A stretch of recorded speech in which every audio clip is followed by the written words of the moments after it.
Thank you for allowing me to respond to this. Is there a relief for death anxiety? Yes, it is. And guess who's gonna create that relief? You.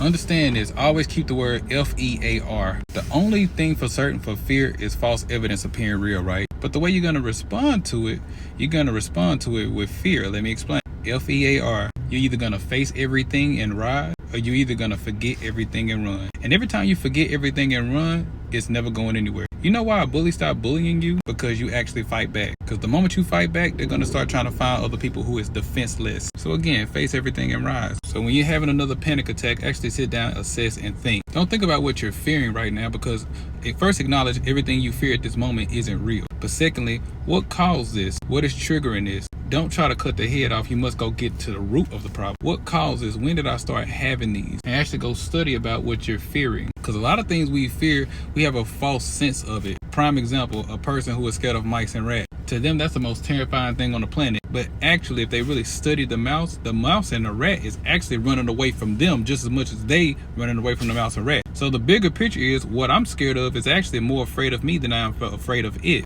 And sometimes when we focus on the small stuff, we're not looking at the bigger picture. Also, change what you do, change your activity. A lot of times we're not even living our purpose. Find your purpose and get a drive on it. Because when you're focused on your purpose, you're not worried about death at the moment. Spend time doing stuff nice for other people. You're not in panic mode when you're putting a smile on other people's faces. There's so many things you can do. And actually learn about death for a moment and why you're afraid of it. Understand that death is not a punishment, it's a law. Understanding that there is something supreme is taking care of you. Think about it.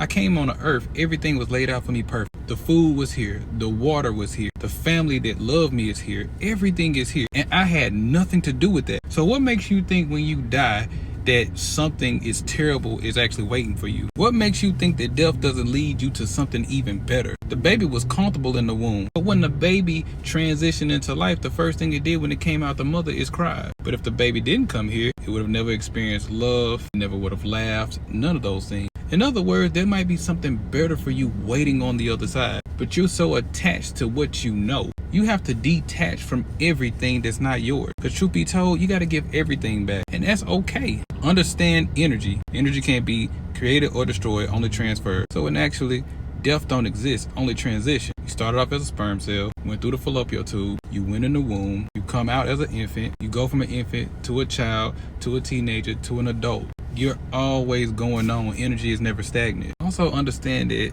in the end, everything will be all right. And if it's not all right, then that means it's not the end. In the meantime, in your fear, understand that nothing lasts forever. You flip those words around, it'll be nothing forever lasts. Flip those words around again, it means forever lasts nothing. But if you flip it around, last forever everything. Forever lasts nothing. It means the same anytime you flip the word.